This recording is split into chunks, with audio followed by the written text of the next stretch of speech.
Bien. Bien, buenos días, buenas tardes y buenas noches a todas las personas que después puedan escuchar esta conversación. Tenemos a Gaspar Domínguez de Chile participando en este primer capítulo de la sección La Política con K del podcast La Cámara de los Comunes, y a Pilar Escotorín, que está en Europa, entre España y Alemania. Actualmente ya es de noche en Alemania, así es que buenas noches, Pilar, también para Buenas ti. noches. Nos encontramos entonces inaugurando estas conversaciones que tienen que ver con procesos de adaptabilidad en el siglo XXI. Y el tema que nos convoca son decisiones sólidas ante escenarios líquidos. Los distintos países que han enfrentado distintas coyunturas de crisis, entre ellos Chile, España, lo que está pasando en distintas zonas geográficas del planeta, dice relación a cómo se están tomando estas decisiones. Este capítulo se llama Decisiones sólidas ante escenarios líquidos y queremos partir conversando sobre, primero, qué les parece, digamos, esta convocatoria respecto a qué significa tomar decisiones sólidas en los escenarios cambiantes, complejos e inciertos que se están presentando. Gaspar, ¿cómo lo ves tú? Sí, hola, buenas tardes ahí a Pilar, que está buenas noches, ¿dónde está ella? Rolando, a todos quienes nos escuchan. La verdad es que a mí en lo personal, y quiero primero responder un poco desde lo personal, desde la emoción que produce dentro de mi ser esta reflexión sobre escenarios líquidos y decisiones sólidas, como tú bien llamaste. Y me hace ver un poco con inquietud la velocidad a la que los cambios en la sociedad se van produciendo y cómo la velocidad es exponencial, en cuanto pareciera ser que en 10 años de ahora avanzamos lo que antes avanzaba en 100 años, y en la revolución industrial avanzamos lo que no habíamos avanzado quizá en un milenio. Entonces, de alguna manera, lo rápido de los cambios, yo he estado siguiendo el tema de la inteligencia artificial y pasan 48 horas sin que me actualice y hay muchas cosas nuevas, es impresionante. Entonces, entre otras cosas, creo que estos escenarios tan cambiantes, con contextos sociales, culturales, políticos tan cambiantes, sin duda son un desafío para la toma de decisiones.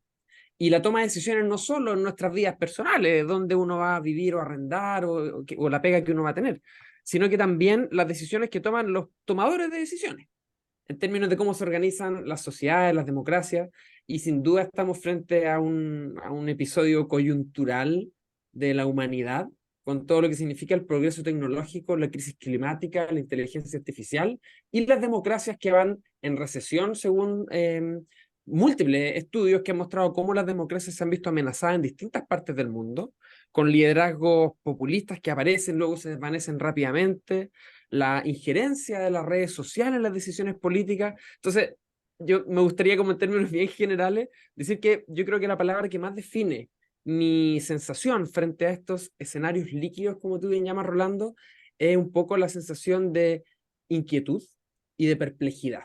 Y eso yo creo que nos debe hacer tener la capacidad de parar, mirar y reflexionar. Y es difícil parar y mirar cuando todo funciona tan rápido y todo se está moviendo tan rápido. Pareciera ser que uno tuviera la pulsión automática de sumarse a este impulso de velocidad, y creo que tenemos la necesidad de parar, analizar y mirar, y por eso es tan bueno que estemos conversando ahora y que se promuevan los espacios de reflexión sobre las decisiones sólidas en un escenario que cambia tan rápido y que a la vez, a mi juicio, es casi impredecible en muchas aristas. Perfecto, gracias, Gaspar. Pilar, Súper ¿qué te interesante, parece esta Gaspar, primera súper reflexión? interesante. Yo lo primero que te diría, ya que tú partiste desde la emoción, yo diría que a mí me encanta la liquidez. Yo estoy fascinada con lo líquido, porque en realidad no significa que antes no fuera líquido. Yo creo que siempre ha sido líquido todo. Lo que pasa es que siempre, yo creo que ha habido una negación de la diversidad, ha habido una negación de las diferentes necesidades y sensibilidades. La democracia ha negado a las minorías sistemáticamente porque siempre gana la mayoría, ¿no? Y entonces la minoría se lo tiene que, como dicen aquí, comer con patatas, como dicen en España, digamos, ¿no? Y aguantar o ver en qué momento pasa al poder para poder tener algún tipo de voz, ¿no? Y en ese sentido yo creo que esta idea de lo líquido, bueno, después lo que dijiste de la inteligencia artificial, te encuentro razón, los profesores de la universidad es un tema. Ahora, ¿qué trabajo da? Si la inteligencia artificial te lo hace todo, ¿no? Entonces, claro, si los estudiantes pueden hacer un trabajo que te lo hace la inteligencia artificial, hay que cambiar la didáctica, toda la manera como se enseña, nos pone en aprietos, digamos, ¿no? Y yo trabajo con un profe que tiene 83 años, digamos, que es mi maestro, Robert Roche, y él es un entusiasmado de los cambios, digamos, y él es uno que... entonces, hizo una entrevista ahora a la inteligencia artificial respecto de las relaciones de poder, que la va a publicar en una revista, súper interesante. Yo creo que en ese sentido uno tiene que, más que tener miedo o susto, digamos, que es lo que a mí me pasa, es como fascinarse con la liquidez para no luchar contra la liquidez. Y en ese sentido hacer lo que tú dices, ¿no, Gaspar? Tomar distancia, pensar, ¿no? Y entender qué es lo que esto significa. Y con esto ya termino para decir una cosa que una compañera de mi equipo hizo una tesis doctoral sobre el tema del liderazgo, bueno, los nuevos modelos de liderazgo, y el liderazgo prosocial es un modelo de liderazgo, y ella, dentro de las cosas que entendió viendo los estudios, vio que si hay algo que, digamos, que puede demostrar que es la necesidad del siglo XXI, será la incertidumbre, y los líderes que sean capaces de responder a la incertidumbre serán aquellos que logren ejercer este liderazgo de manera adecuada, y lo que significa además tener una serie de habilidades que son nuevas, que no eran del siglo XX, que son del siglo XXI, por ejemplo, la relación con la tecnología, por ejemplo, lo intercultural, entre otras cosas, ¿no? Y yo creo que el gran problema que tenemos en esta liquidez es que tenemos líderes que han sido formados en el siglo XX y que no tienen las habilidades del siglo XXI. Y este es el problema, que tenemos este choque, digamos, ¿no? Y en ese sentido las decisiones sólidas tienen que ver también con la capacidad que tengamos de entender que estamos en otro siglo y que tenemos que aprender nuevas habilidades, y que a lo mejor tenemos que revisar el concepto de democracia, no porque haya que eliminarlo, sino que precisamente para que podamos preservar la democracia, tenemos que ser capaces de optimizarla.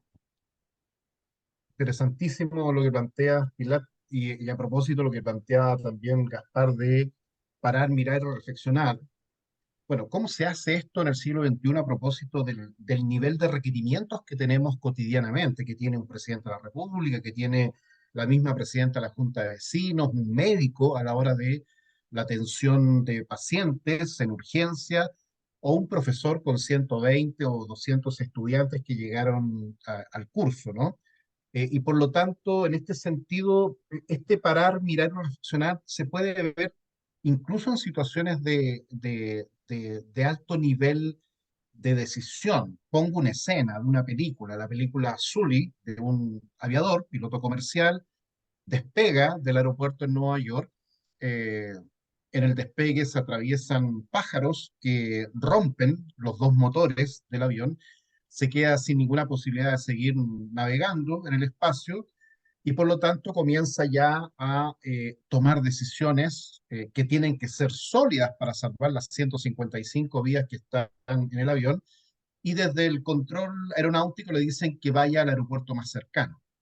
Entonces, Soli, este piloto, tiene que tomar una decisión que tiene que ver con lo que está pasando respecto de las directrices que se le están dando para poder llegar con el avión, pero sin embargo, él toma otra decisión, toma la decisión de acuatizar el avión en el río Hudson.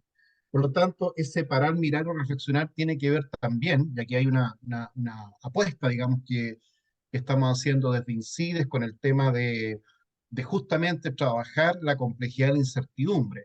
¿Cómo se toman decisiones sólidas? En el caso de esta película y de muchas otras experiencias reales que ocurren, tiene que ver con que se conjugan las experiencias, los conocimientos, los aprendizajes, las prácticas y los valores, todo al mismo nivel, todo al mismo tiempo.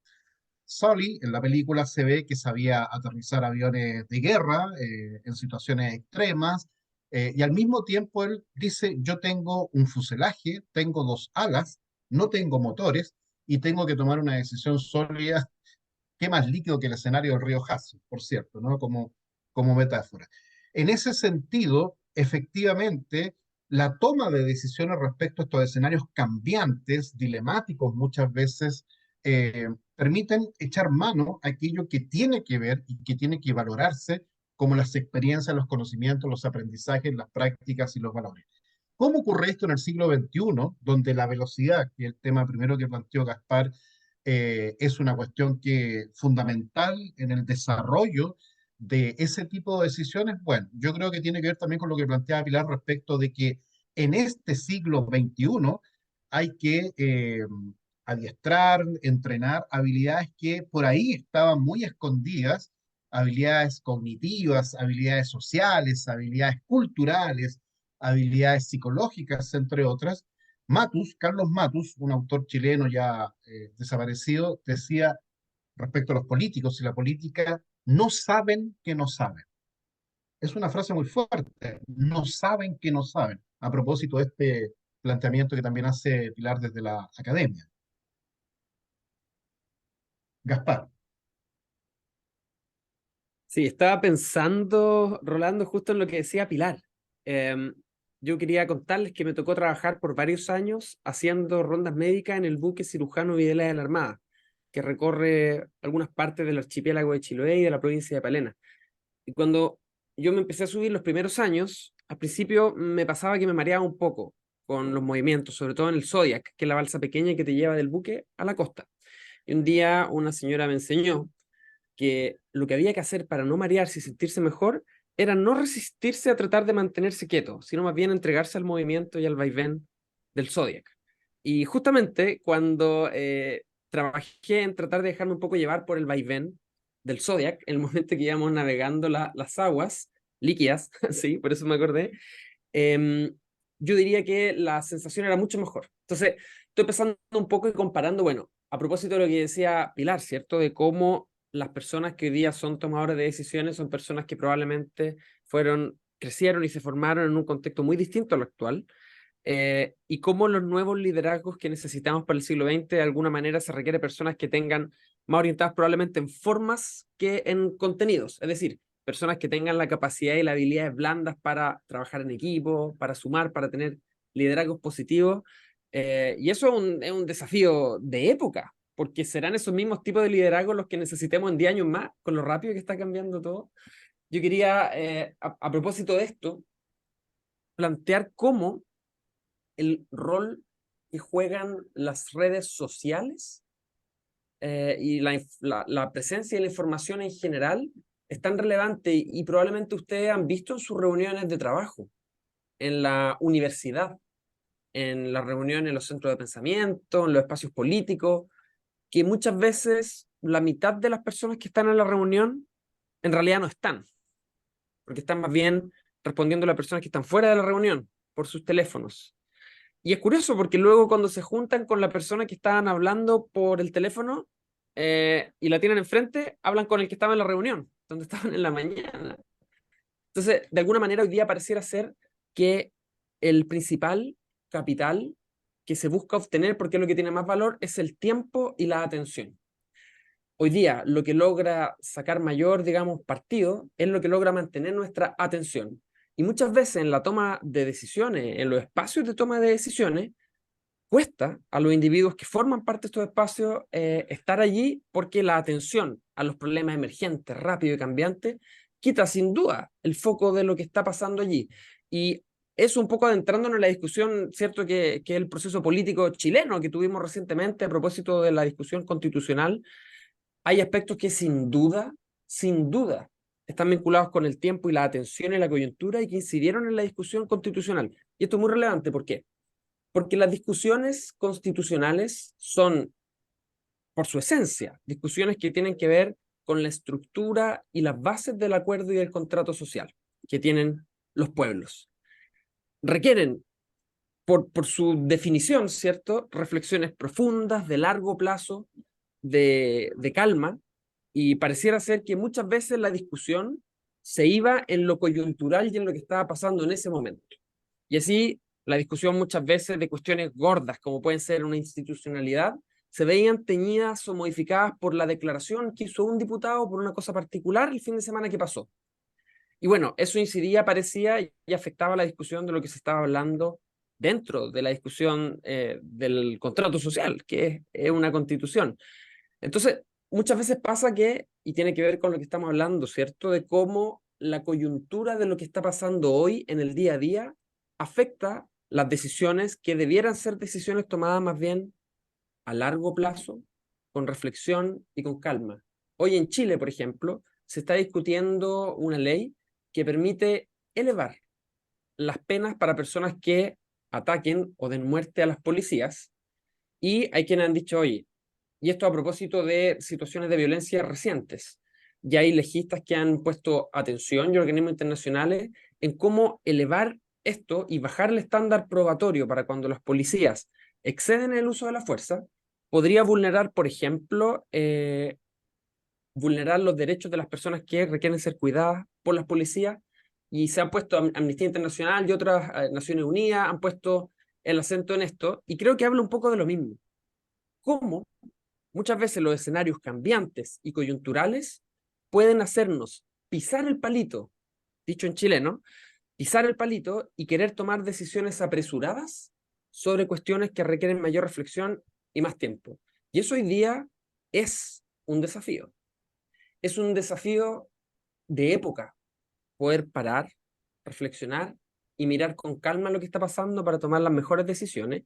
Y muchas veces pareciera ser que quienes promueven la reflexión crítica son personas que no son suficientemente resolutivas y nos sirven porque necesitamos tomar soluciones rápidas y que estén a los tiempos que la gente espera. Hoy día, cuando una persona quiere comprar algo, no acepta algo si no lo puede obtener ese mismo día en la tarde, porque incluso cómo funciona las aplicaciones, internet, permite que si tú quieres comprar algo lo puedas tener ese mismo día en tu casa.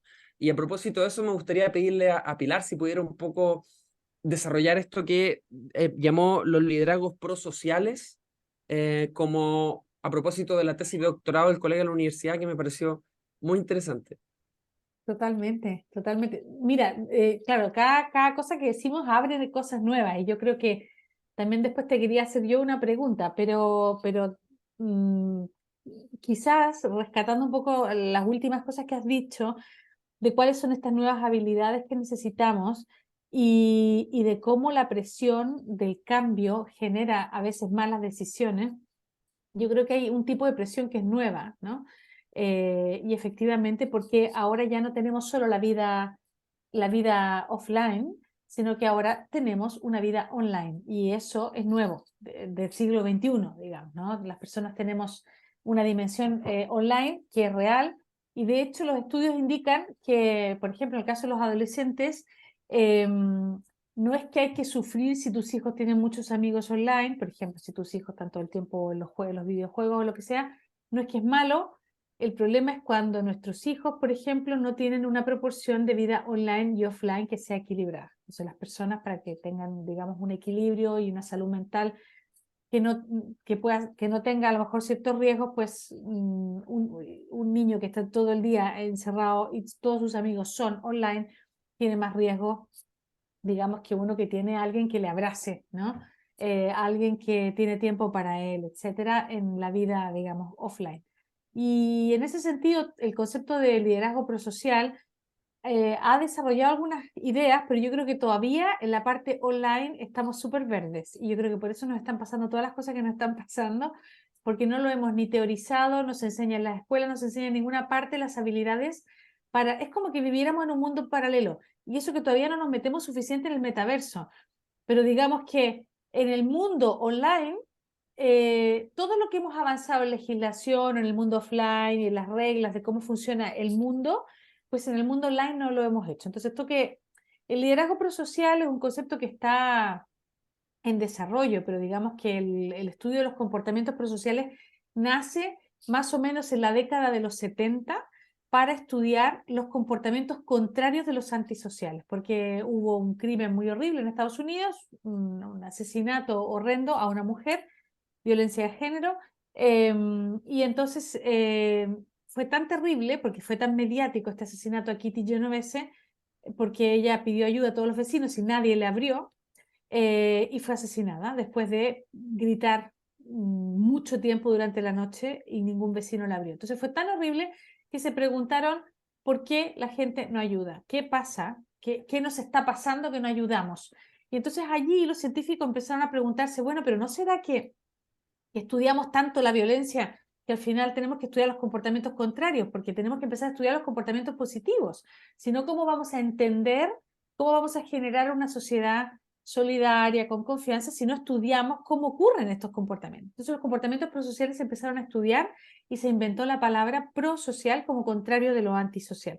Y se empezó a investigar en los años 70 como comportamientos que ocurren. Se publican unos 3.000 o más artículos científicos al año que estudian el tema de los comportamientos prosociales y se ha avanzado muchísimo para entender cuándo ocurren, por qué ocurren, cómo ocurren, en qué caso. Y entonces el liderazgo prosocial sería un tipo de liderazgo positivo, por llamarlo de una manera, ¿no? De una persona que tiene un estilo de liderazgo que no necesariamente significa, por ejemplo, que no sea directivo, o sea, porque el prosocial no significa que sonríe y le dice a todo el mundo que bien, ¿no? El líder prosocial es uno, por ejemplo, que no excluye. El líder prosocial es uno que construye puentes y no los dinamita, ¿no? Es uno que en el mundo de la política, por ejemplo, sería uno que es capaz de hablar con oposición y con su propio partido. Y me interesaría por eso saber cómo fue tu experiencia, digamos, porque yo, y perdona Rolly que le hago una pregunta, ¿no? A Gaspar, porque yo, se lo comentaba a Rolly cuando preparábamos este podcast, yo hay una cosa que detesto, que es redactar documentos en grupo. O sea, es una cosa para mí y lo más parecido al infierno. O sea, yo digo, mira, por favor, que alguien haga el primer borrador y que haga circular el borrador y lo vamos modificando. Y cuando vino esta cosa, dije, el proceso constituyente, dije, ¿cómo van a redactar? O sea, ¿cómo va a ser esta gente para redactar algo en tan poco tiempo y ponerse de acuerdo? Además que son gente súper distintas. Yo pensé, o necesitan una metodología establecida antes. O sea, yo ya pensé que sin una metodología clara iba a ser muy difícil. O muchos líderes prosociales que pudieran asumir, porque el líder prosocial asume el costo, digamos, energético, porque en realidad hace las cosas porque hay que hacerlas, por el otro porque es el otro, no lo hace a cambio de nada material, lo hace por el bien común. Entonces se asume y se autoinmola algunas veces, ¿no? Porque tiene unas habilidades que le permiten, porque para negociar y congeniar y construir confianza, pues tiene que asumir un rol que muchas veces tiene un coste mayor que otros estilos de liderazgo que sí que tienen un intercambio. No sé si con esto que te digo te contesto algo y no sé si Rolly me fui para otro lado. No, yo creo que es importante la presencia de Gaspar porque ya en este tercer proceso constituyente en marcha, y digo tercero porque el primero fue el del año 2016, donde participaron casi 200.000 personas en todo el territorio nacional y en el extranjero. El segundo, el que le tocó, digamos, liderar también a Gaspar, liderazgo compartido, y el tercero, el que estamos viviendo ahora, con el mismo tipo de plebiscito de salida que es apruebo o rechazo. Y efectivamente la pregunta de Pilar es muy útil porque eso implica estar en medio de un torbellino, en este caso un torbellino textual, un torbellino de ideas. Entonces, este parar, mirar, reflexionar que tú planteas, Gaspar, es muy interesante porque al menos en lo personal yo valoro mucho lo que fue tu propuesta, digamos, programática para sacar adelante un texto. El cómo se hizo eso, el backstage de todo eso, ya a nivel, digamos, de la misma pregunta de Pilar, si lo puedes decir en corto también, sería muy interesante saberlo porque Sí, vamos a claro. seguir conversando sobre estos temas. Sí, claro. Mira, un poco el backstage sobre cómo se llegaba a escribir las propuestas, las normas. Hubo muchas dificultades, yo creo que Pilar la describe bien. La primera es que no teníamos escrito un reglamento. Es decir, teníamos que ponernos de acuerdo para definir cómo nos íbamos a poner de acuerdo. Eso, anomia normativa, digamos, pura. Entonces, el primer día, por cierto que fue caótico, porque muchas personas, además muchas personas, porque si fueran 10 o 20, no, 155 personas, del extremo norte al extremo sur, de posiciones políticas, experiencias, biografías muy distintas, llegamos, nos pusimos de acuerdo, se eligió a las personas que iban a liderar la primera parte, Y además algo así como fue pudiera ser híbrido. presidente. Perdona, era híbrido además, ¿no? Además, habían personas que estaban telemáticas y personas que estaban presencial. Y una vez que se eligió al presidente y presidenta de curso, digamos, por decirlo de alguna manera, bueno, ¿cómo lo hacemos? Y ahí vino la etapa del reglamento, que fue difícil porque tampoco había un reglamento sobre cómo escribir el reglamento. O sea, las cuestiones más mínimas como el horario de funcionamiento o en cuántos grupos nos íbamos a dividir, todo eso requería a propósito de la definición de la Pilar, ¿cierto? Muchas habilidades prosociales que yo creo que faltaron. Y voy a explicar por qué. El proceso constituyente chileno, el proceso que empezó con la Convención Constitucional, no estoy contando el primer proceso, ¿cierto?, que mencionó Rolando, es un proceso que viene en un contexto político y social crítico de polarización, de violencia, de enfrentamiento y de desconfianza. Y en ese contexto político, de todos esos atributos que yo describí, es que nace como una posibilidad de canalizar esta fuerza social, este proceso constituyente, y eso yo creo que de alguna manera se reflejó también en la dinámica interna. Entonces voy a poner algunos ejemplos puntuales, digamos.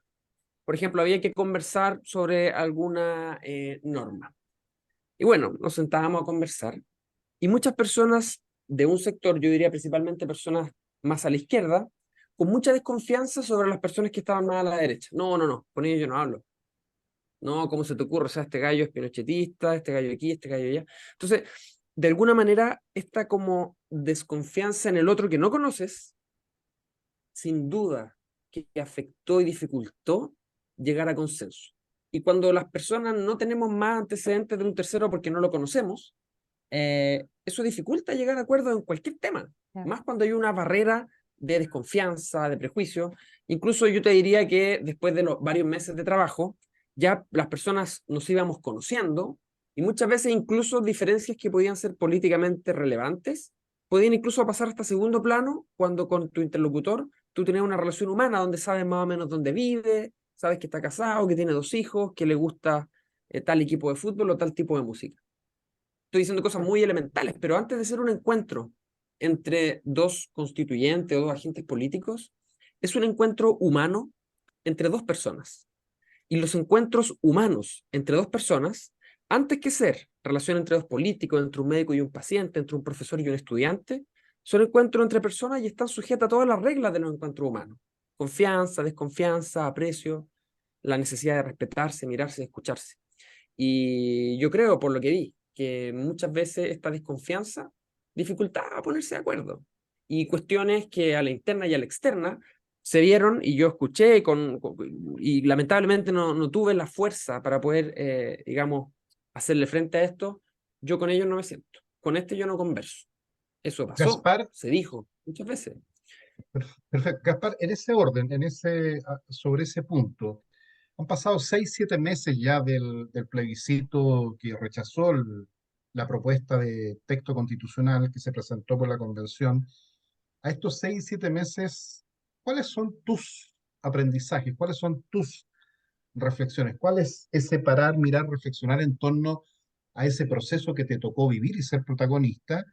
Y en relación, digamos, a lo que está ocurriendo hoy día. ¿Cuáles son tu aprendizajes que podríamos compartir con muchas personas? Sí, bueno, fue un proceso político en Chile súper complejo sin duda, y en algún momento yo tuve un poco la sensación de estar como en el ojo del huracán, donde muchas veces había un poco tiempo para tomar decisiones y además con mucha presión mediática, comunicacional y social. O sea, parecía ser que cualquier cosa que hiciera cualquier constituyente en su vida privada podía ser algo que incidiera o afectara la discusión política que se estaba teniendo en el interior. Cuestión que es muy distinto a lo que vemos que está pasando ahora en este proceso, donde pareciera ser que no es un tema que esté en la agenda lo que se está discutiendo, sino más bien algo que cada tantos días nos actualizamos sobre lo que va. Entonces, ¿por qué digo esto? Porque yo creo que eso también tenía un poco las dinámicas relacionales al interior de la convención, que sobre todo al principio estaban muy crispadas, y hay que decirlo, el trato que le daban los medios de comunicación, sumado a la actitud que tenían muchos convencionales constituyentes y su equipo, hacía parecer la cuestión a ratos más un reality show que una instancia de representación democrática deliberativa que estaba escribiendo una constitución. O sea, vimos personas de la constitución, por ejemplo, decir acaloradamente, insultar a los del frente y los del frente responder y luego rápidamente salir a donde estaban las cámaras a continuar la gresca entre ellos o la rencilla, que después esto, por cierto, era reproducido por medio de comunicación porque genera más clics y más atención de la ciudadanía. Entonces, toda esta cuestión de desconfianza, de estar más preocupado de poner el acento en el error del otro, que en la idea o los elementos que tenemos en común, afectó, sin duda, y llegamos sin tener reglamento, hubo que escribir un reglamento, Este reglamento se logró escribir en 3-4 meses, que es un periodo largo, si uno considera el periodo total de la convención, que no fue más que un año. Se ocupó mucho tiempo en escribir el reglamento, y además un reglamento lleno de cuestiones que no eran reglamento, eran más bien declaraciones políticas. Decir, por ejemplo, este reglamento es un reglamento paritario con enfoque de género, ecológico y no sé qué, oye, este es el reglamento, o sea, pongamos cómo se van a escribir las normas y escribamos las normas. Entonces, había muchos Disculpa, deseos que yo lo sí. entiendo. Es un deseo que viene de una desconfianza en un sistema político que no tiene la capacidad de respuesta a las cuestiones que genuinamente muchos creemos que son necesarias, y por eso parecía ser esta sensación como de querer asegurarlo todo. Y en el reglamento y en las normas y en todo escribamos todo, porque después este texto lo va a tomar la clase política sobre la cual desconfiamos y van a volver a hacer lo mismo de siempre. Entonces la desconfianza entre nosotros, con la clase política, con los de las veredas del frente, generaba muchas veces dificultad para llegar a acuerdos, para escribir textos, y eso fue uno de los problemas, yo creo, que quizás no ha sido tan mencionado, pero desde el backstage yo podría decir que la desconfianza fue un elemento que jugó un rol clave. ¿En qué minuto del partido te diste cuenta que se venía el rechazo, que se iba a perder esta oportunidad histórica? ¿O no Mira, al hubo ese principio, minuto? sí, mira, yo después de que se terminó, la discusión de la Convención Constitucional fue una discusión a contrarreloj, donde había trabajos de lunes a lunes, a veces hasta las 12 de la noche, 3 de la mañana, para el otro día volver a las 8, era una locura, una locura. Pero había plazos que había que cumplir. Entonces, pasó que después de terminar la pega y empezar yo a recorrer, a conversar con las personas, me tocó recorrer prácticamente todo Chile, haciendo puerta a puertas, conversando con organizaciones, con vecinos, vecinas, y de pronto empecé a notar con bastante preocupación que personas que en principio estaban con esperanza, que tenían ganas de tener una nueva constitución, que habían votado a prueba en el plebiscito de entrada, que han sido más o menos afines a las ideas progresistas en las últimas décadas, estaban con miedo.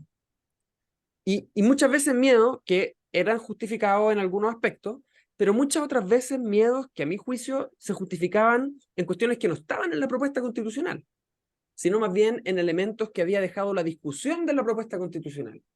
Que alguien dijo algo que finalmente no se reflejó en el texto, o que alguien hizo algo que finalmente no se reflejó en el texto, iba generando cierta reticencia.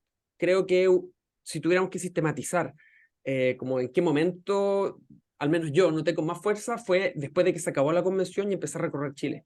Y empecé a conversar con personas en todas las ciudades. Y recuerdo, por ejemplo, una persona pobre que vivía en una toma, en condiciones muy precarias, me preguntó respecto a la vivienda. Yo le conté cómo el derecho a la vivienda estaba en la propuesta de nueva constitución y cómo la vivienda no está establecido como un derecho a la constitución vigente. Esta persona quería rechazar porque tenía la impresión de que con la nueva constitución podían quitarle su vivienda. A lo que yo le dije, oye, pero tú ni siquiera tienes vivienda. Ah, bueno, pero quizá algún día la tenga. Y con esta nueva constitución me la podrían quitar. Entonces, creo que de alguna manera, si tuviéramos que sistematizar como las razones de por qué se rechazó esto, yo creo que al menos hay 4 categorías. Y yo sé que ustedes están ligados al mundo de la academia y a mí me gusta entender los problemas por categorías. Y una sin duda, una de las categorías fue la forma. La Convención Constitucional no respetó las formas, las personas que componían el órgano en general, las formas de cómo tradicionalmente se entiende que deben ser los espacios de deliberación y toma de decisión. Yo creo que eso horadó la confianza que tenía una parte de la ciudadanía en este órgano, las formas. Y ahí podemos detallar, ¿cierto? La persona que votó de la ducha, la persona que increpó a no sé quién, el que se puso un disfraz un día a la hora de almuerzo, bueno, las formas. Otras cuestiones tienen que ver con el fondo, con el contenido mismo de lo que se escribió en el texto. Esa sería una segunda categoría. Otra categoría, son 4, las formas, el fondo. Otra categoría tiene que ver con la coyuntura política. El presidente Gabriel Boric se vio muy vinculado al proyecto de nueva constitución. En algunos actos oficiales, por ejemplo, él citó artículos de la propuesta de nueva constitución, y eso hizo que en la práctica, y esto yo lo vi recorriendo Chile, la gente asociara que aprobar la nueva constitución era aprobar el gobierno del presidente Gabriel Boric. Y parecía ser que era lo mismo. Y cosas como, yo voy a rechazar porque no me gusta Boric, lo escuché decenas de veces. Y yo, oye, pero espérate, esto son cosas distintas. De hecho, yo no soy parte del gobierno, no soy militante de ningún partido del gobierno, pero creo que es bueno aprobar. No, no. Boric igual convención. Esa era la tónica, la coyuntura política, en un contexto donde parecía ser que la crisis de seguridad estaba tomando fuerza. Entonces, la coyuntura política donde durante la discusión de la convención hubo elección presidencial de primera, segunda vuelta, municipal, parlamentaria. O sea, una locura. Una serie de elecciones mientras se discutía una constitución que es de largo plazo, mezclando las discusiones coyunturales con una discusión de largo plazo. Entonces, la tercera categoría sería el contexto político. Y la cuarta categoría yo la llamaría en general la categoría de la información. La inexistencia de condiciones que permitieran una estrategia comunicacional razonable, sumado a tiempos de desinformación, donde hay estrategias financiadas, estructuradas y organizadas de desinformar a través de redes sociales, con un espacio que generaba mucha atención, que hacía que los medios muchas veces cubrieran cuestiones que generaban más clics, como peleas o detalles, cuestiones, digamos, que no tenían que ver con la discusión de fondo, que dificultaba también entender cómo estaba funcionando el proceso. O sea, alguien proponía una idea, salía en un titular y la gente creía que esa idea que propuso una persona era algo que estaba en el texto que se estaba votando. Y estas cuatro cuestiones interactúan entre sí. Por ejemplo, ¿por qué las noticias falsas en algunos casos penetraron con tanta facilidad? Bueno, porque era un organismo, como dije en la primera categoría, que había perdido confianza por las formas. Entonces es más fácil creer una fake news cuando es un órgano que no funciona bajo los estándares habitualmente, que yo entiendo que deberían generar confianza, sobriedad y seriedad. Y así es como se van entremezclando todas las cosas, y yo creo que hoy día es equívoco atribuir el resultado electoral del rechazo única y exclusivamente a las fake news, así como es equívoco atribuírselo única y exclusivamente a la vinculación con el gobierno. También sería equívoco a las formas de la convención o al texto. Creo que es más bien una majamama donde todas estas variables o estas categorías con sus distintos ejemplos interactúan y hacen que sea un fenómeno muchísimo más complejo. Creo que en particular en lo de la información tuvimos nuestro propio Brexit aquí, en la discusión de la campaña.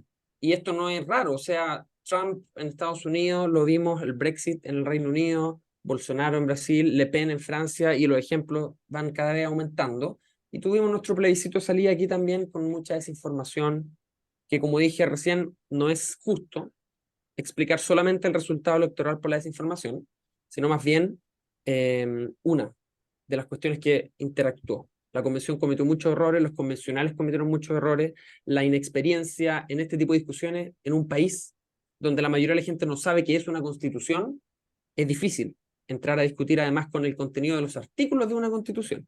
Entonces yo diría que fue una tormenta perfecta que terminó con el resultado electoral que conocemos, pero que no fue en vano, porque hay cuestiones que hoy día generan bastante consenso y que entraron a la discusión con mucha fuerza en la discusión constitucional. Hoy día, por ejemplo, la paridad pareciera ser que es algo que genera bastante consenso. Después de más de 30 años, el quórum para modificar la constitución vigente en Chile, la que está ahora, desde la constitución, digamos, del 80, se promulga la constitución bajo la dictadura y hasta el día de hoy, el quórum para reformarla era 2/3. Pero finalmente, a meses de que fuera el plebiscito, el Congreso decide bajar de 2/3, ¿cierto? El quórum a 4/7. Se aprueba un código de aguas nuevo, que entiende el uso prioritario de agua para consumo humano por sobre otras actividades. Después de 10, 12 años estancado, a propósito de la discusión constitucional, se promulga previo a el plebiscito. Entonces, hay cosas que pasaron. Esto no fue en vano, pero el resultado electoral, por cierto, no es el que muchos esperaban. Y eso que explica ese resultado electoral se explica en muchas variables, en un problema multivariado, donde todas estas variables inciden con distinta magnitud. Interesante. No, me Perfecto. gustaría Mira, comentar alguna cosa de eso, porque yo sí, creo que efectivamente el análisis que haces, gracias. Gaspar, me parece súper útil. También porque hay como ganas de simplificar en este mundo, o sea, en un mundo, digamos, líquido, volvemos, no puedes simplificar dando explicaciones como de esto falló porque, ¿no? No hay una única causa nunca de las cosas, ¿no? Hay muchas variables que influyen. A mí, por ejemplo, te todo el mundo dice que, ¿no? Que después es re fácil opinar, pero a mí ya antes de esto me llamaba la atención esta cosa, ¿no? Lo que te dije, ¿cómo se van a poner de acuerdo, ¿no? O sea, yo para redactar algo, o sea, si no negocias ante las reglas, no puedes juntar a un grupo de gente a hablar de algo. O sea, si dices, mira, tienes un año y esta es ¿no? O sea, o por lo menos una metodología que ayude más claramente, sobre todo cuando todo el mundo tiene, aparentemente todos tienen, es una relación horizontal, no hay alguien que tenga una jerarquía. Entonces, en el fondo, a lo mejor alguien tiene las habilidades para hacerlo, pero no tiene la atribución para decir, a ver, yo sé cómo se hace, lo he hecho muchas veces, vamos a ordenar, no lo puede hacer, no lo puede hacer porque tiene el mismo poder que el resto. Y entonces ahí a mí me llama la atención de algunas de las cosas que dice. Yo creo que por una parte, yo creo que la ignorancia que tenemos y del impacto que tienen las emociones en las tomas de decisiones, la ignorancia y la invisibilización de las emociones, ¿no? Pensando que las emociones no tienen un rol en la política, no tienen un rol en la toma de decisiones, y las personas que votaron rechazo, muchas personas votaron por temas netamente emocionales, votaron movilizados por el miedo, movilizados por la rabia, movilizados por la desconfianza, y yo creo que el dejar fuera las emociones en el trabajo que se hace es un error. En un momento como este no podemos no entender que los procesos son también profundamente emocionales. Después, el meterte con temas como la identidad, pensando que la identidad de los pueblos, pensando que es cognitivo también, ¿no? Es decir, yo en el momento que introduzco una bandera, o más de una, o quito una, ¿no? Es una acción, es un comportamiento, pero es un comportamiento que genera una emoción y que esa emoción está vinculada con una cognición. Pero creer que los seres humanos todos es pensamientos y en el fondo, claro, todo eso queda registrado en algún lugar que no necesariamente es racional, pero que muchas veces moviliza en la toma de decisiones. Yo creo que hubo poca mirada compleja en el diseño, cosa que uno podría decir, bueno, entiendo, porque si en el gobierno de Piñera era el que tenía que facilitar las condiciones para que esto funcionara, es comprensible que las condiciones no hayan sido buenas, porque la idea era que no resultara, por ejemplo, ¿no? Pero si luego hay un cambio de gobierno, un gobierno que se supone que tiene que tener otro tipo de sensibilidad, ¿no? Yo creo que también hubo una mirada simplista, lo que acabas de decir. Vamos a apoyar el proceso sin tener una mirada más compleja y decir, ojo, que aquí hay gente que lo siente muy distinto. Y en ese sentido, dar esta serenidad a las personas de que hay una neutralidad tiene que ver con una mirada realmente emocional de la manera de gobernar. Es decir, yo gobierno para todos y quiero que la gente esté tranquila, quiero que la gente no tenga miedo y entonces voy a intervenir lo menos posible para que realmente estas personas puedan trabajar. Después, Perdón, sí, no, termina. no. Después lo que dijiste de la estrategia de comunicación, yo creo que sin una estrategia de comunicación bien hecha, ¿no? O sea, en un mundo como el que estamos, ¿no? O sea, no puedes tener solo un par de periodistas pensando que con eso ya tienes el tema resuelto. O sea, la estrategia de comunicación era previsible que iba a haber una deslegitimación del proceso, era previsible que esto iba a ocurrir y en ese sentido hay que tener una comunicación que sea también preventiva para comunicar aquello que le dé serenidad a las personas y no habiendo una estrategia comunicacional bien hecha, las probabilidades de que algo fracase hoy en el siglo XXI son muy altas. También la no incorporación del tema online en el proceso. Hoy sabemos, es que mira, yo que enseño teoría de la comunicación, todos los autores de teoría de la comunicación que enseñamos escribieron sus teorías antes de, de las redes sociales. Entonces, todos los modelos de comunicación hay que revisarlos ahora, porque cómo se comunican las personas o cómo funciona la comunicación interpersonal hoy ya no es como era antes. O sea, yo ahora puedo estar hablando con mi hija y en paralelo mi hija está mirando el móvil, eso puede ocurrir. Y eso es parte de lo que ocurre también en este proceso de decisiones políticas. Entonces, si no incorporamos este elemento en la nueva manera de dialogar, que tenemos aparatos electrónicos interfiriendo, es que tampoco estamos teniendo una mirada, ¿no? Posibilista del cambio. Pero es un dato, disculpa Pilar, pero es un dato de la realidad, todo lo que has dicho y Gaspar también enumeró, después del estallido social, después del 18 de octubre, el estallido como tal, la intensidad del estallido duró 3 meses. Ya a mediados de enero, Arman, primero que todos, se articularon para el rechazo. O sea, ese dato ya estaba puesto en la mesa en enero del año 2020. Por lo tanto, como bien decía Pilar, hay una serie de situaciones que son predecibles porque generan escenarios y comportamientos que son también parte de la tradición de la política. En ese sentido, Gaspar, la pregunta es, ¿hubo alguna conversación, aunque haya sido de pocas personas, por listas, como haya sido, al inicio del proceso constituyente, de este segundo proceso constituyente, ¿hubo alguna conversación respecto de escenarios, es decir, qué escenarios van a enfrentar los que describió muy bien Pilar respecto al tema comunicacional, respecto al comportamiento de actores? ¿Hubo alguna conversación de escenarios antes de enfrentarse con la cruda realidad que les tocó vivir a aquellos que estaban empeñados en redactar una nueva constitución? Porque los datos estaban, o sea, nosotros sabemos los comportamientos de los actores políticos, de los extremos políticos y de aquellos que pretenden, digamos, fundar la centralidad en la política. Por lo tanto, todos esos eran datos conocidos.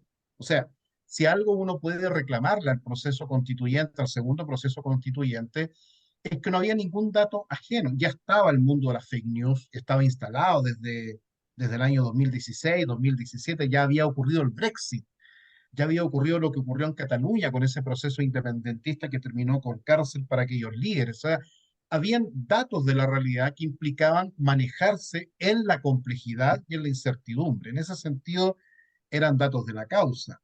Por lo tanto, una pregunta y una respuesta breve, Gaspar, en ese sentido. ¿Hubo conversaciones al inicio del proceso para poder hablar sobre escenarios? Porque a mí me parece interesante tu cuña, tu frase de pensar, mirar, reflexionar, porque eso mismo, no sé si fue aprendizaje post proceso constituyente o ya es parte, digamos, de tu capacidad de gestión como líder.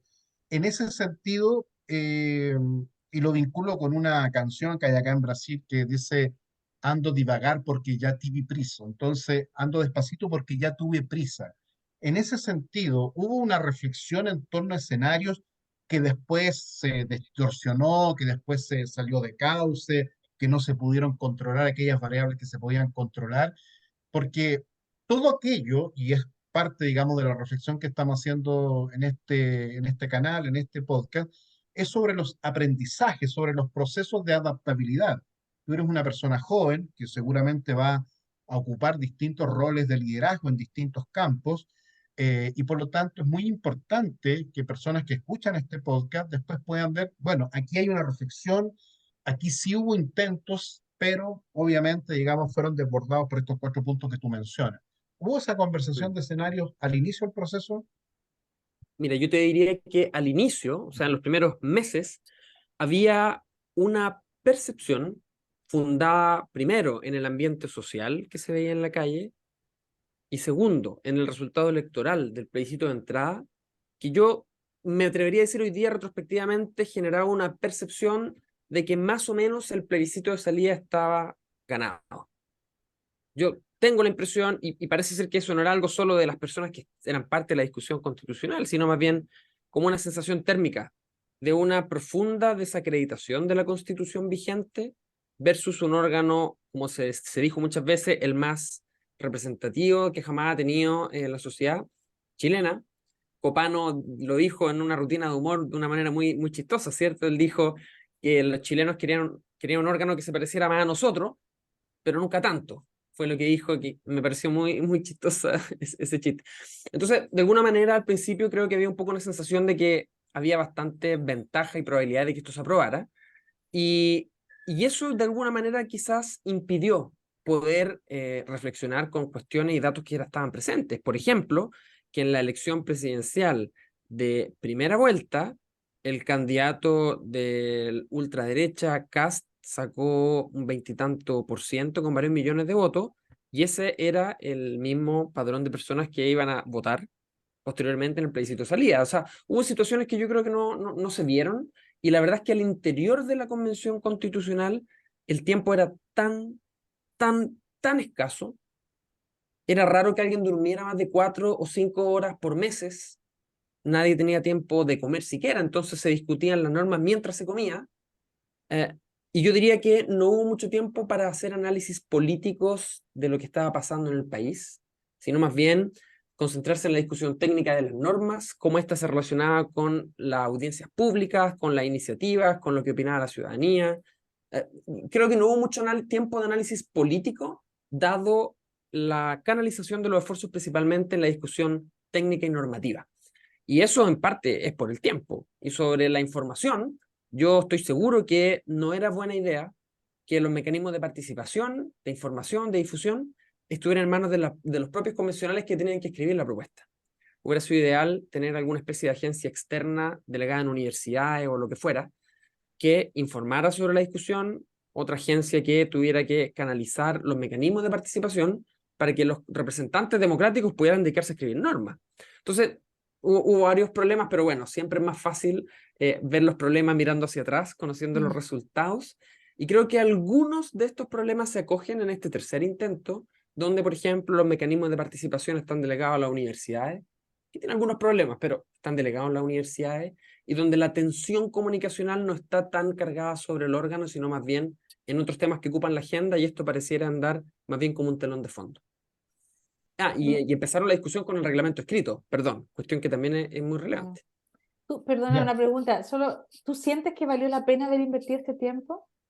¿Tú personalmente? Yo creo que para el país, el proceso constituyente que pasó, como dije hace un rato, fue positivo en varios aspectos y produjo cosas como la disminución del quórum de reforma de la Constitución de Pinochet, como la publicación del Código de Agua, o sea, hartas cosas se produjo.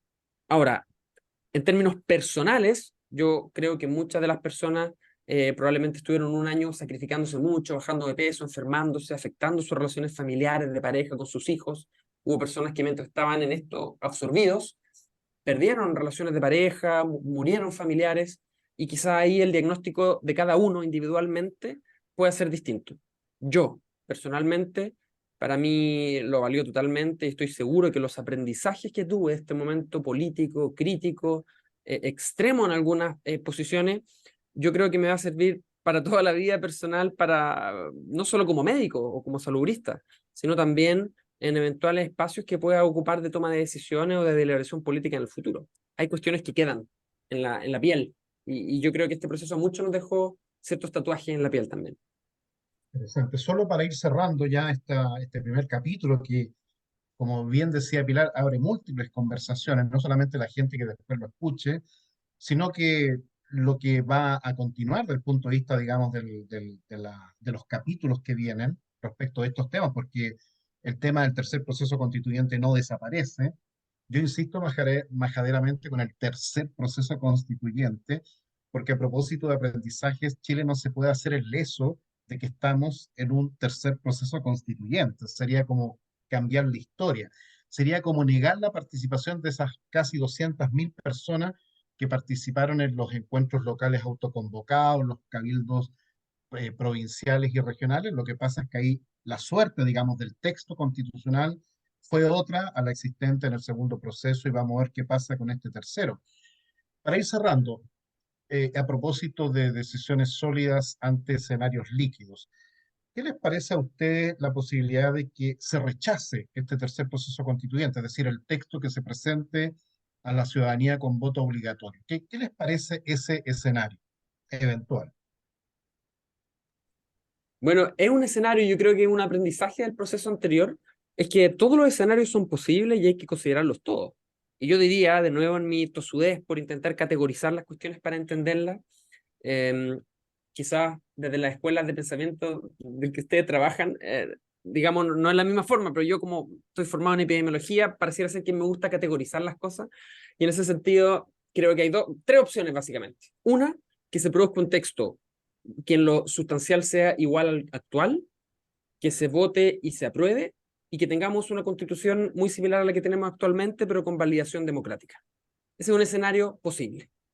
Otro escenario es que se escriba un texto que sea más en lo económico, más liberal que el actual, que profundice algunas cuestiones que a mi juicio no son razonables de la constitución vigente, como la propiedad del agua, por ejemplo, y otras cuestiones, y que quede peor, por decirlo de alguna manera, que el actual. Y la otra opción es que tengamos un texto que sea algo más progresista que la Constitución actual, sin duda no como la Constitución rechazada, y que este texto pueda ser aprobado con una mayor, digamos, facilidad, porque el texto que fue rechazado no lograba ese consenso suficiente. Entonces, yo diría que esos son los tres escenarios. La verdad es que ninguno de los tres escenarios eh, parece, digamos, tan deseable o tan transformador como hubiéramos imaginado quizás en octubre del 2019, cuando había un ánimo y un clamor popular de transformación,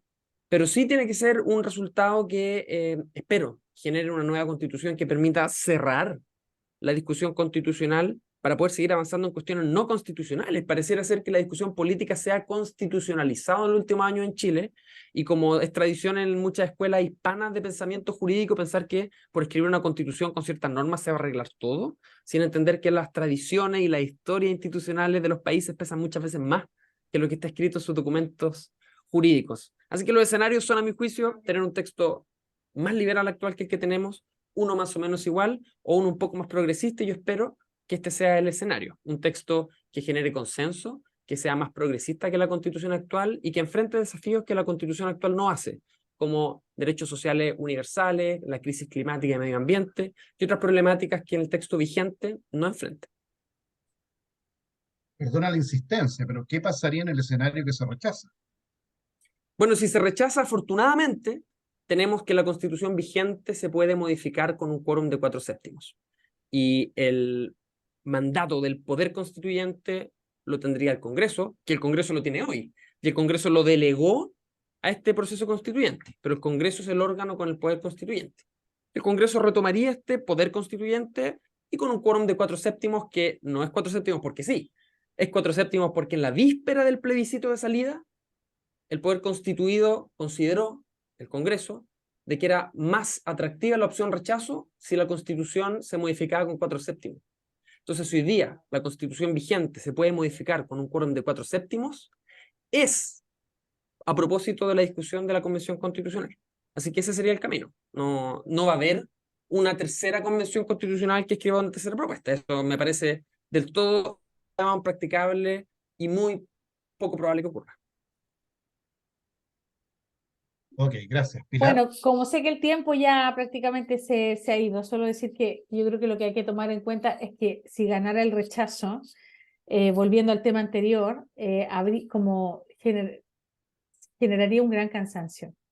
Si queremos hablar desde una mirada más emocional, digamos, entre la desconfianza, que es una constante, digamos, y que efectivamente en Chile es impresionante la crisis de confianza que realmente abarca, es transversal y que lo están viviendo muchísimos profesionales. Por ejemplo, la prensa, que siempre era, y esto también lo venía diciendo siempre, ¿no? Esta manera de trabajar en la que no se escucha al entrevistado a fondo y que está siempre buscando el titular, llegará un momento que la gente desconfiará de los periodistas porque creerá que lo único que a ti te interesa es utilizarle para tus fines, y la gente lo que va a ocurrir es que no te va a contar nunca nada más, ¿no? Y es lo que está pasando, ¿no? Es lo que está pasando, y en ese sentido yo creo que si ganara el rechazo, digamos, hay dos cosas. Una, pensar que estos plebiscitos que dividen la vida y el mundo en un sí y un no, como que si esto realmente fuera representativo de lo que son las decisiones difíciles, yo creo que es terrible, porque nada es sí o no. Es como que si me hubieran dado la oportunidad de votar en la Constitución anterior por capítulos, a lo mejor no se habrían rechazado todos los capítulos. A lo mejor se habría rechazado una parte, pero no todos. A lo mejor la parte medioambiental se habría aprobado toda, ¿no? Entonces, en ese sentido, el pensar que sí, no, yo creo que, y si ganara el rechazo, yo creo que podría haber un escenario de muchísimo cansancio, de validar y de aumentar la desconfianza y decir, es que los políticos al final van a hacer lo que quieren y la única manera de que podemos ir adelante es hacerlo por nuestra cuenta, la desobediencia civil. O sea, yo creo que sería un debilitamiento de la democracia y sería muy, muy complicado. O sea, yo creo que no es un escenario bueno si gana el rechazo, no tanto por lo que tú dices, que al final, mira, igual podemos aprobar con 4/7, sino porque esta idea de aprobar con 4/7 significa que entonces quienes deciden son siempre los mismos. Entonces, que la oportunidad de que tenía toda la población civil de decidir no sirvió de nada en el imaginario, en la representación mental, y lo que a mí me preocuparía es el impacto que esto podría tener respecto de la idea de país, de la idea de participación y este cansancio. Ya sabemos lo que pasa. Hay emociones como la frustración o el cansancio que cuando se acumulan en el tiempo revientan. Y entonces esto es un escenario que yo intentaría prevenir. O sea, yo intentaría prevenir que no haya un rechazo. Mi opinión personal, y lo expuse en esta columna de decisiones sólidas ante escenarios líquidos, un nuevo plebiscito de salida. Yo creo que el problema de fondo está en el diseño del plebiscito de salida, tal cual lo expresó Pilar, porque la vida no es un sí o un no, o un apruebo o un rechazo. Yo creo que es demasiado poco inteligente el diseño del plebiscito de salida, y en ese sentido deja todo en manos del poder constituido, es decir, volvemos al origen de una crisis de legitimidad institucional sistémica que no ha sido resuelta y que eventualmente por tercera vez puede que no sea resuelta. Una vez que gana el rechazo, uno de los escenarios más reales del punto de vista de todos los datos, digamos, visibles, no solamente a nivel de Chile, sino que a nivel internacional, es el tema del avance del populismo. Es decir, el diseño del plebiscito de salida es un jaque al poder constituido y la ciudadanía puede dar el jaque mate al poder constituido, donde las listas presidenciales van a ir de Pancho Malo, Pamela Giles y otro tipo, digamos, de liderazgos que, por cierto, no son nada prosociales, por decirlo en términos, digamos, de Pilar. Y eso es muy complicado para Chile y eso puede complicar al país por décadas. Sabemos también datos de la realidad que hay países que se van a la cresta 20, 30, 40, 50 años, justamente por las decisiones que se toman. Ya lo sabemos en el caso colombiano y en muchos otros casos de cómo se dejó en manos de gente que no pensó inteligentemente, empáticamente, lo que significa gobernar para la ciudadanía. Por lo tanto, si queda un espacio de esperanza, en ese sentido es el ejercicio de nueva ciudadanía y en este caso Gaspar y Pilar yendo y viniendo de Europa a Chile, como siempre lo ha hecho, con los aprendizajes que le ha tocado en la vida a este médico joven también, que aplica sus conocimientos médicos para entrarle a la realidad social. Para ir cerrando, hay un tema que dijo Pilar, pero que también lo puso al inicio de la conversación Gaspar, es el tema de la democracia. Si nosotros somos un país, nosotros digo porque los tres somos chilenos, aunque vivamos en distintas partes del mundo, Chile es un país de terremotos. Por lo tanto, Chile, a propósito de ser un país de terremotos, ha construido normas y construcciones antisísmicas. Eso permite salvar vidas.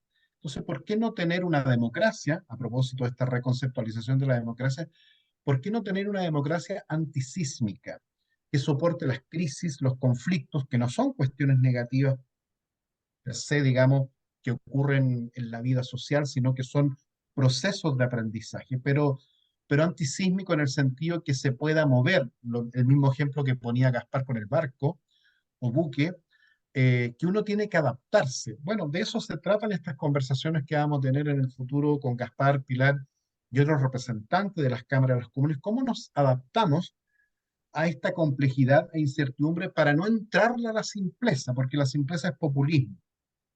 Las soluciones facilistas son populistas, son de corto alcance y son de larga herida para el tejido social y la construcción de democracia. En ese sentido, el espacio para unas últimas palabras en este podcast, primer capítulo de la política con K, la K como constante, ¿cierto?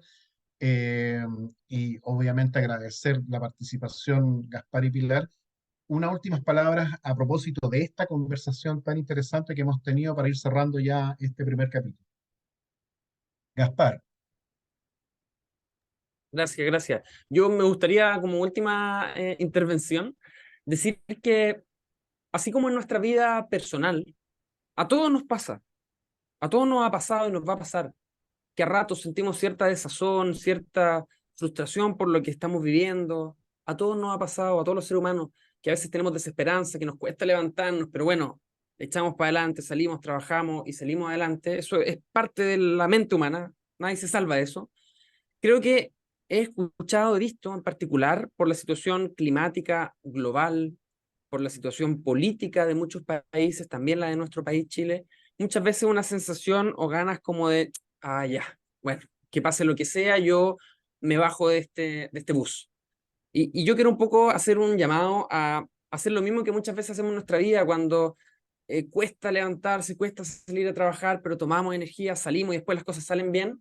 Hacer un poco también este llamado de el mundo, la vida, la realidad es compleja, yo sé que está difícil, pero no hay que soltarlo, hay que seguir y hay que transformar los deseos, los impulsos que tenemos en un mundo mejor, no necesariamente como para saber algo que efectivamente vamos a lograr, pero sí como para marcar un camino hacia dónde debemos caminar.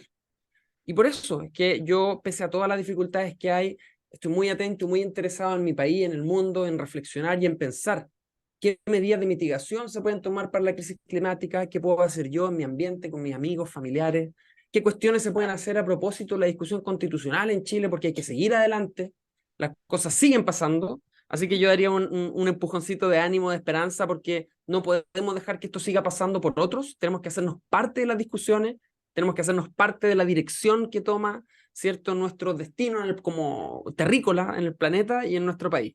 Así que ánimo, energía, no soltar los procesos, estar atento, estudiar, aprender, leer, reflexionar, opinar y transformar. Muchas gracias, Gaspar. Pilar. Muy bonito, Gaspar. Yo te agradezco, sobre todo, Gaspar, por lo que has contado, porque a mí me has enseñado bastante, me has hecho entender y comprender un par de cosas. Primero, que yo ya esto lo sabía por mi trabajo, ¿no? Que la desconfianza, ¿no? Tiene un coste muy alto para la sociedad. Eso todos lo sabemos por la vida, porque quien vive en un mundo en el que no confía en nadie es una persona que se queda sola, y cuando no confiamos en nadie también nos enfermamos, ¿no? Y en ese sentido, yo creo que el hecho de que tú hayas hecho esta lectura de que el proceso constituyente, uno de los elementos que dificultó que funcionara fue la desconfianza, me ayudó a escucharlo para entender realmente cuánto daño nos puede hacer mantener una cultura de la desconfianza si no hacemos algo para que esto cambie, digamos, ¿no? Y la segunda cosa es porque ahí es cuando la gente te dice, bueno, pero es que el mundo no va a cambiar. Bueno, ahí viene la segunda buena noticia, que por mi trabajo yo me he dado cuenta que los comportamientos prosociales, que son los que generan confianza, se pueden aprender, se pueden entrenar, incluso en edad adulta. No es imposible que una sociedad como la chilena cambie, no es imposible que empecemos a confiar si empezamos a dar un rol a las emociones, si nos movemos desde la estima por la diversidad, por ejemplo. Y esto se puede hacer. Y la estima, que esto lo aprendí también de una profesora de Ecuador, me dijo, si en la escuela enseñáramos más poesía, esos niños entenderían que esa flor no necesariamente hay que aplastarla para mirarla al microscopio, sino que también la puedes contemplar. La relación con la naturaleza también tiene que ver con aprender a estimar el medio ambiente como sujeto de derecho, y más allá de que la Constitución se haya o no se haya aprobado, el hecho de que lo que tú has dicho, se han puesto sobre la mesa algunos temas que se han quedado, y eso me ha encantado y te lo quiero agradecer, porque en realidad tu lectura es, sí, se rechazó el documento, pero en la vida no todo es blanco-negro, o sea, no es que perdimos todo, ¿no? También ganamos cosas, por lo tanto esto a mí me ayuda a entender mejor los matices del proceso, te lo quiero agradecer, y yo creo que de eso se trata de aprender y de formar, bueno, y es mi esfuerzo y es mi compromiso con mi país, de ayudar en la formación de habilidades prosociales, porque es lo que necesitamos en el siglo XXI. Muy bien, gracias Pilar, gracias Gaspar también. Estamos cerrando este primer capítulo de la Cámara de los Comunes. Para los comunes y corrientes, personas todas, la mayoría, digamos, que habita este planeta, vamos a ir necesariamente más allá de un pacto social o constitucional. Necesitamos un pacto ecosistémico. y en ese sentido se viene fuerte la convivencia multiespecies, que son procesos de aprendizaje tan importantes como los que acabamos de conversar en esta oportunidad. Eh, en el origen tuvo una gata por ahí, acá hay una planta, y en ese sentido la apreciación de la vida, de lo biológico que nos constituye, y Gaspar lo sabe muy bien como médico, es supremamente importante. Así es que gracias por la participación, vamos a seguir, este es tu canal, Gaspar, eres representante de la Cámara de los Comunes junto con Pilar y otras personas de distintos países.